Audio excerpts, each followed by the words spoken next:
Hello, and welcome to your guide to buying a rental property. And our guide today is Nick. Hey, Nick. Hey, Justin. Nick, thanks for being here today. And before we get into the guide to buying a rental property, let's get to know you a little bit, Nick. So if you were in a neighborhood, any neighborhood could be anywhere in the world or here in Atlanta, what would be your spirit neighborhood? My spirit neighborhood would be Valencia, Spain. Mm, Right on the water of the Mediterranean. Nice little small town, not too big, not too small, and just friendly people. nice. Is Valencia where paella was originally started? Is that where people? I don't know the answer to that question. I know there's plenty of it. So, yeah, there's no shortage of paella in Valencia. I So love it. I do know the mascot is a bat, and they have a Mm, wonderful soccer team with a bat on the logo. So I love it. for everybody that loves soccer, they've got a little bit of a different animal mascot than most. Nice. All right. So, Nick, let's get into the guide to buying a rental property. If somebody wants to invest and wants to get a rental property, what's the first thing they should do? Well, first thing they should do is, want to get in touch with a lender if they're going to be going that route. Just Hmm. try and get finances. It's a little bit different with a rental property and investment property. You typically have to put more money down than like Yeah. with an FHA or a regular conventional loan. So I think figure out your finances. Now, if you're coming to the table with all cash, that's great as well. It allows a little bit more leverage. We can advise any which way.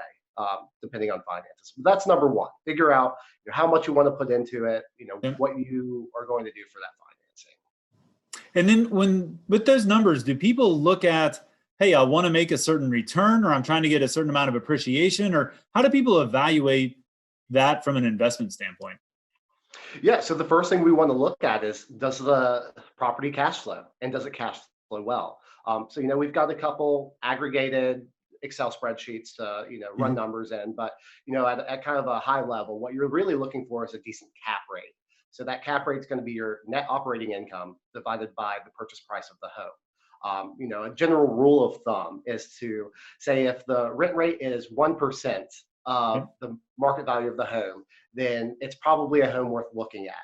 But you'll find that, especially here in Atlanta, there's a lot of different neighborhoods, a lot of areas with different taxes. So, a home that's $150,000 here on the east side of Atlanta versus a home on the west side of Atlanta is going to have a different cap rate, even at the same purchase price, just because of taxes and maybe even higher homeowners insurance and things like that. For sure. So, you mentioned, I think this is commonly called the 1% rule. That's something that a lot of investors I've heard say over time, of where they're looking for the monthly rent to be 1% of the purchase price. So, in your example, that would be $1,500 per month on a $150,000 house. Yeah, that's correct, Justin. Yep. And so that number can be hard to find in Atlanta. Am I correct?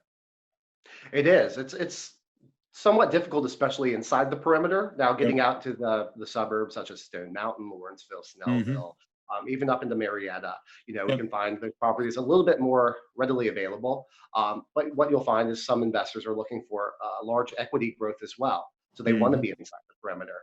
That's one of the first questions we really pose is what's more important to you, the cash flow or the equity growth? How long are you going to be holding this property for? It's only going to be for a couple years. You really want that equity growth so you can pull it out and invest it again. And if you're going to be holding this property for 10 to 15 years, maybe the equity growth isn't as important. And we can go out into those suburbs. So you're getting a really good cap rate and that cash flow is going to be there and consistently for 10, 15 years. I absolutely love that. So, deciding, is it, what is my goal with this property? How long do I want to have it? And then what's most important to me? Obviously, everyone would love to have great cash flow and great appreciation. But Right. to your point, a lot of the stuff, especially inside the perimeter, is priced so that the cap rates are not that high because people are expecting appreciation on those properties. Am I correct on that? Yeah, you're correct. Hmm. Yeah. So once we've identified, hey, we know how much we want to put in it, we've got our financing lined up, we have some goals around what we're looking for. How do people go about looking for the investment properties? Is it similar to when someone's buying their personal residence, or are there some things that are a little bit different about The process is very similar. However, finding those properties and identifying them and first is going to be the tough part. it? Mm. That's where we really come into play is we've kind of got our fingers on the pulse of the market. We're noticing these properties that are kind of, close to being a really great property, but maybe they're not ideal at the moment. After a couple weeks of sitting on the market, if they really want to sell, that might be a perfect opportunity. So, it's really just about finding somebody who's in tune and really can find that perfect opportunity for you. Yeah. And so then you find the property. After that, obviously, once you buy it, you've got to have a tenant, right? And so Sure. what about that process of finding a tenant is really important for someone, especially if it was going to be their first investment property? Yeah, great question. So that's another conversation we have when we first meet with a potential investor, Mhm. is if they are willing to look at homes that already have tenants in place. Yeah. That alleviates the vacancy, so you don't Mhm. have to worry about it. Typically, it alleviates repair costs up front as well, because if a tenant's been living there, they're probably pretty happy with the way it is and the rent rate.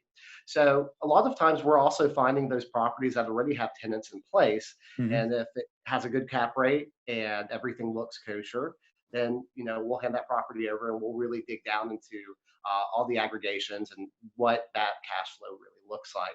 So we can find those properties. They're not always going to be perfect or great cap rates, but we can identify those. The other question was, how are we going to go about finding a tenant? And that's not really anything that we do. We really kind of take the reins from identifying that property and then closing it out. However, we have a lot of great people and vendors that we've worked with in the past that we can kind of put you in their hands after you purchase the property. And if it's a transfer of a lease that needs to happen, we have a bunch of stipulations we put into contracts to make sure that all the security deposits, pet deposits, tenants in good standings, things like that are happening smoothly. So the transaction just is that way. And at the 30th day of close, that you have the keys to the property, but the tenants may not even know that you've purchased the property at that point in time because it's been such a smooth process.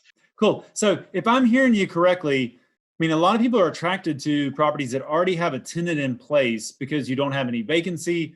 You typically don't have to do a lot of repairs. And so that's a definite pro. I guess the one con of that, though, is you are inheriting someone else's tenant that, you did not do the original screening on, and you didn't get to pick the rent rate on and that sort of stuff. So you are inheriting something that somebody else has done, which could be great, but also may not be the absolute best as well. Certainly. And that's why we try and get all that information up front during the due Mm. diligence period, so we can really kind of vet those tenants ourselves. Yeah. If you'd like to, we also have copies of the lease that we'll get, so we can really run through everything. I also will ask the seller to provide all of the monthly statements to show that they've paid on Nice. time. So you really get a great general idea of the property and the tenant if there is somebody in place by the time you get through that due diligence period. So, Nick, to wrap this up, if you were to give people one, I don't know, secret or like most important piece of advice about buying an investment rental property, what would you say that is?